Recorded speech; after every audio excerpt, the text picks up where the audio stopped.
Welcome to the Explainer. Okay, so what could dying stars and, say, medieval philosophy possibly have to do with marketing services or investment advice? Well, today we're jumping into a source that makes that exact connection. It bridges the vastness of the cosmos with a local math coaching center. Let's dive in. So everything kicks off with this really profound, almost mystical idea. The universe is a knowledge for us. I mean, think about that. It's framing everything you can imagine, matter, energy, even your own memories, as all part of this one single body of knowledge that we can tap into. And the source keeps going. It gives us the cosmic basics, galaxies, stars being born and dying in this endless cycle. But then it does something really interesting. It doesn't credit modern astronomy for this understanding. No, it says this knowledge was developed by ancient and medieval philosophers. So it's framing this whole thing as a timeless, philosophical human quest. So you have to wonder, right? Who is saying all this? You'd probably guess it's from a university, or maybe some deep philosophical text. But the actual source, well, it's something else entirely. Yep, you're seeing that right. All of this cosmic thinking comes from a place called the Analysis Solution Mathematics Coaching Center. And this is where our story takes a very sharp turn, from the universal down to a very specific, local business.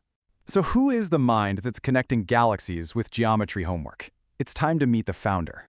Meet Gaurav Deep Gautam. He's the CEO, or as the source fascinatingly spells it, the Chief Executive Officer. And get this, he doesn't just call himself a mathematician. He's a mathematician. Right away, you just know there's a very unique perspective at play here. Okay, so what exactly does a cosmic mathematician offer in terms of services? As you've probably guessed by now, it's not just about tutoring math. Just look at the sheer range of services here. On one hand, you have super specialized math like tensor analysis. Then you have basic science education. And then, totally out of left field, you've got business development, investment, marketing, market research. This is a portfolio that really does span from the highly theoretical to the purely commercial. And this isn't just some abstract philosophy either. It's a real business. For instance, the investment services, they start at 7,000 rupees. And the marketing services kick off at just over $1,500. This is really the point where that cosmic, grand-scale view gets grounded in some cold, hard cash. So, this all leads us to the big question, doesn't it? How does a worldview that includes the whole universe translate into practical business advice? Let's find out by digging into the founder's own philosophy of investment. And here it is, the philosophy in the CEO's own words. I just love the phrasing here. Useful for good time, for future work's use. It's not about maximizing your returns or beating the market, is it?